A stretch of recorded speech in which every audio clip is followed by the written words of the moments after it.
kyekyo mukwano omwami yabyekolera nga tebamukase naye nkitegeera lwaki olowooza bwoti ebyammwe byakubaka naye kyembadde nteesa naffe abaami baffe ab'Uganda badde tusaba namwe mubeere supportive naye nga kawandyagadde mwami otulagadde omwami sigenda balaga mwami omanyi lwaki mukwano wamukikuta si kyekyo muliwo wano abantu bameka abamawulire muli bameka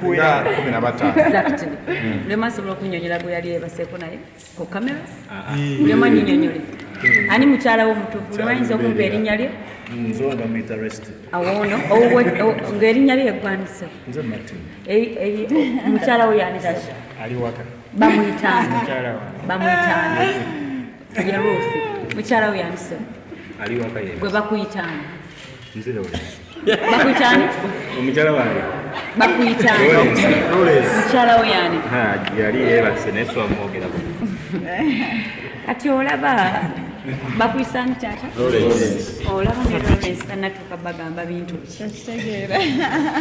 nange singamba naye bwe natuuka obudde njakola kyenjagala mutegeere ekintu kimu omuntu gwe yeebaka naye mubuliri tebibakwata tukole bizinesi tunyumirwe musiki nze simanyi lwaki ebyo bibakolera nnyo nze tebinkolera nze ndo ani anti omwami ye waba mumawulire ng'anoonya n'omukyala w'omumawulire era omwami w'omumawulire abeera n'omukyala we anti akadde kategeeza ki nti baatutegekera kwano okutuka nga tonnafumbirwa munyinyonyole ebisaanyizo ki byoyagala omusajja yenna yali badde ayagala okwewangulira ebisaanyizo omuntu yatwagala ebisaanyizo by'omwami wange yenna gwe gwowulira ow'ekirooto kyo yalize ng'abirina kati ekisooka saagala balimba nnyo sirifumbirwa so omwami wange ntegeeza omwami wange partner not husband partner so sirifumbirwa saagala mugamba ate wagamba omwami so omuntu gwe nandyagadde okueninga up naye nga partner wange nja kwagala ebintu just bisatu kubanga ku boxes 10 ofunako 3 zokka tosobola tekinga zonna south with me obsessed with me obsessed with who I am and my character and everything nga talabangako muntu nga nze nga takirabanga etegedde nze oyo gwenjagala kati ekyokubiri respect ngagamba mukyala wange obiraba byonna bino nti nyina okubikola leero sigenda kubikola waali sijja kubikola newemba siri mu nsi mukazi wange wanawulira nti nakola kino tekijja musanyusa okusatu njagala omusajja gusobola otula ku tebo y'emu nemugamba kino kyengenda okukola nagamba nkuyambe ntya is called support okay I need a supportive man so si ate olaga oddaddi okomaoddi kumakyaddi kati ate eyo gyosize kuba munaye gwotugambye ogeze n'otuwa example wano n'otugamba gwe omukazi gwolina esaawa zino gwolina gwe omukazi gwolina kati gwe kitegeeza gwe nga gwe omuntu nabakufuna muntu ensonga ziri mbadde ntegeeza kino kati kyobola tewantegedde nekirungi obuuzizza mbadde ntegeeza kino gw'oli comfortable buli atuddewo nali comfortable okwogera erinnya ly'omuntu gwali naye bw'oba takuswaza mukwano nedda si kyakuswaza ayinza okuba takuswaza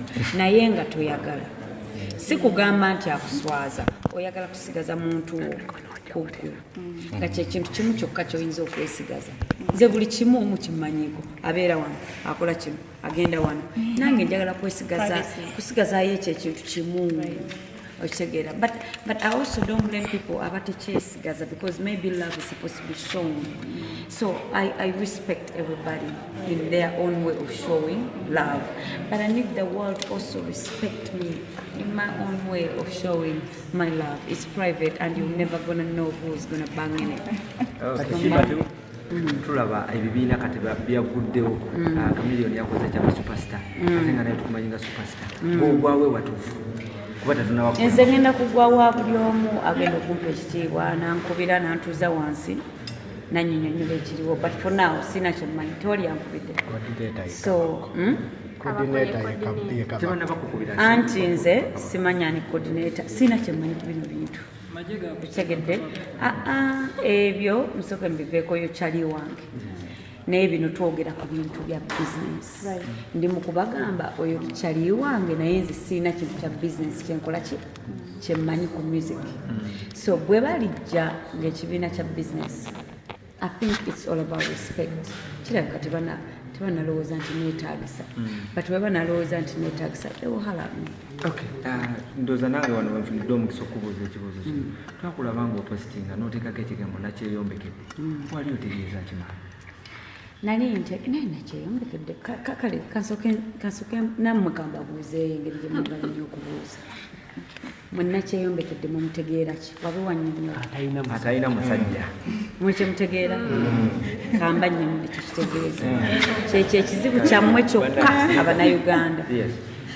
mubakira n'ebintu nga temumanyi kyebikola ki nakyeyombekedde kitegeeza omukazi eyeeyombekedde omukazi eyeezimbye mukitegedde kati mmwe mwagala tugambe bannange omanyi gundi Jane yafumbirwa omusajja omugagga bannange Jane wakabi naye ate temwagala gamba Sarah yakola ssente n'azimba ebiziga naye ne Sarah asobola if a man can a woman can and all Nakyeyombekedde means is I'm proud to be an independent woman who has worked so tirelessly for what I have and I'm proud.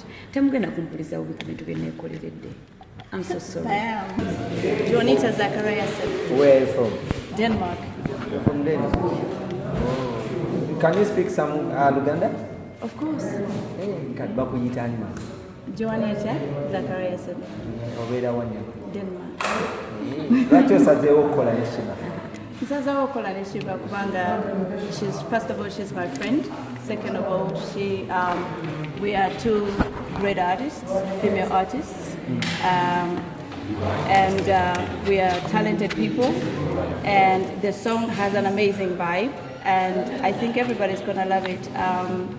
And yeah.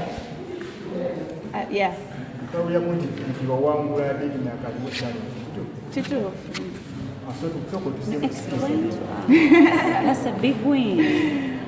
Yeah, so it was a singing competition that took place in 2018 in our Scandinavia. Zemuduga probably yasooka okuwinika competition mu nsi z'abazungu, whereby it's not just singing, you really have to sing because in Scandinavia there's nothing, you don't hide your voice, you have to be able to sing. So, and it was a privilege to see every single white person vote for me to win, and I was combining my Luganda with my English, and it's something that every single time I was singing, they were asking me what language? Yeah, what language is that? And what did that mean? So, but it was a big win because first of all, being a black person winning that competition. Second of all, I was singing 2 languages, and I'm proud of my Luganda. So that was a big win for me. That's beautiful. Yeah. Okay. Congratulations, lady.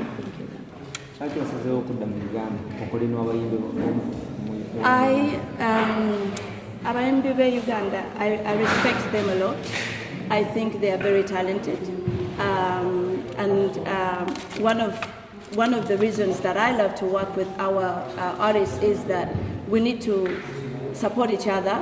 I'm from Scandinavia, and when we work together, Ugandans and Scandinavian artists, there's a great combination, and we pull 2 continents together, and all of us get the opportunity to sow in that area and also sow in this area. So it's like a crossover opportunity.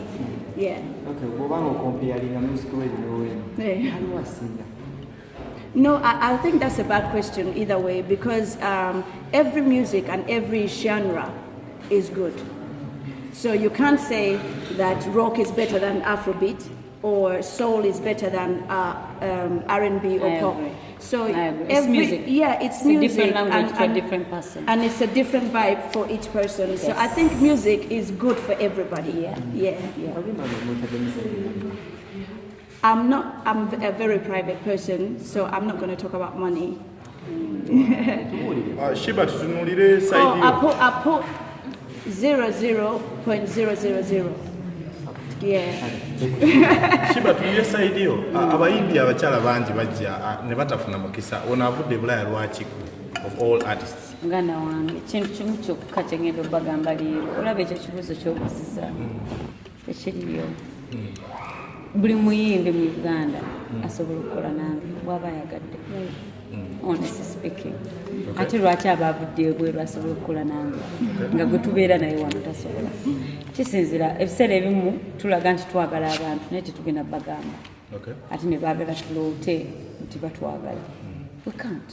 So if you love somebody, go out there like she did. You say, I love you. I want to work with you. Of course, we work. Right. Yeah. Olimba luno lulaba.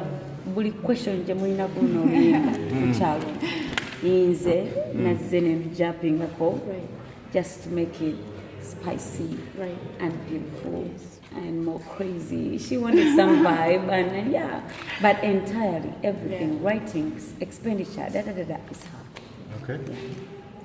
How have you found the experience, your first experience working with Sheebah? Oh, very good. Very, very good. Uganda. Yeah. Okay. Yeah, true. Yeah, very good. The experience has been very good. How do you say that in Uganda? Experience about the Noonya. Yeah. Mix it up. You can mix it up. Yeah, about the Noonya. We vibe. We have a great. We got fun. We got vibe. We got diva. We got everything. And I think, and we got sense of style. Yeah. We got positivity. Yes. We got talent. We got strength. Yes. And two bosses. Yeah. We got everything running out together. I think that's a good combination. Yeah. I love this. Yes, we are.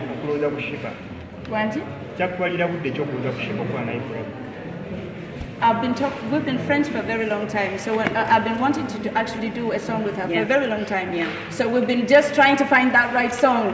Just that right song. Yeah. So when I got the song, I called Sheebah and I texted you, and she 10 minutes literally. She was like, "Yeah, this is the song we're gonna do it." Yeah. So it was really good. Yeah. Okay. Sheebah, tukumanyinga brand nini? Twawulidde ebigambo nga bagamba nti wali omukyala yakuwadde kasete bakwadde 15,000 ennyabo kituufu. Ngenda kuddamu ekyo ekibuuzo mu ngeri bbiri ne bw'aba yampadde kiryoke kubanga abeera appreciatinze omulimu gwenkola bw'aba teyampadde kiryoke era aba appreciatinze omulimu gwenkola. So either way it doesn't matter. It's a win-win. It's a win-win situation. So champadde ne kyatampadde is on the point. Yeah. It's what we are It's the work. doing. Kyetuli mu kukola kyagadde. Yeah. It's the work. It's the work. Let's talk about Uganda music industry. Tulaba ebibiina kati byaguddewo. Chameleon yakoze kya superstar. Ate nga naye tukumanyinga superstar. Ogwawe watuufu. Nze ngenda kugwawo buli omu agenda okumpa ekitiibwa nankubira nantuuza wansi nannyonnyola ekiriwo, but for now sina kyemmanyi toli yankubidde. So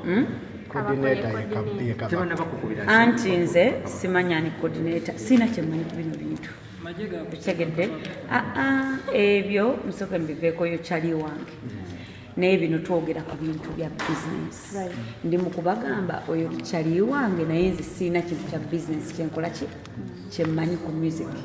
So bwe balijja ng'ekibiina kya business, I think it's all about respect. Kirabika tebanalowooza nti neetaagisa, but bwe banalowooza nti neetaagisa they will holler at me. Okay. Ndowooza nange wano wenfunidde omukisa okubuuza ekibuuzo kino. Twakulaba ng'opositinga n'oteekako ekigambo Nakyeyombekedde. Wali otegeeza kimala? Nali Nakyeyombekedde kale kansooke nammwe kambabuuzeeyo engeri gye mwagala nnyo okubuuza. Mwe Nakyeyombekedde mumutegeera ki? Wabe wannyonnyola. Atalina musajja. Mwe kyemutegeera? Kamba nnyonnyola kyekitegeeza. Kyekyo ekizibu kyammwe kyokka Abanayuganda. Mubakira n'ebintu nga temumanyi kyebikola ki. Nakyeyombekedde kitegeeza omukazi eyeeyombekedde, omukazi eyeezimbye. Mukitegedde? kati mmwe mwagala tugambe bannange omanyi gundi Jane yafumbirwa omusajja omugagga bannange Jane wakabi naye ate temwagala gamba Sarah yakola ssente n'azinda ebiziga naye ne Sarah asobola. If a man can, a woman can. And all Nakyeyombekedde means is I'm proud to be an independent woman who has worked so tirelessly for what I have. And I'm proud. Temugenda kumpuliza obi ku bintu bye neekoleredde. I'm so sorry. Yeah. Okay, nze ekibuuzo kyange ekisembayo twakulabanga ku club before ng'operforminga ne legend Chance Africa. Experience. That was my moment. Waliwo abantu manyize maani I'm so real. Waliwo abantu bembadde nga ndowoozaako okuva nga ntandika. Chance Africa was one of them. Mbadde mwagala nnyo okujja ku show zange, mbadde mwagala nnyo okukola nange nga naye ndowooza obudde Mukama omanyi bw'oba oteesa nga ne Mukama akola ki? Ateesa. So saasobola kifuna mu nakyagalira naye nakifunidde mu ssaawa entuufu. Mukama gyasaliddewo kikole ki? Kibeeremu. So Chance Nalubega is such a queen to me. For me, I respect queens. Abapevinze we, abatuguliddewo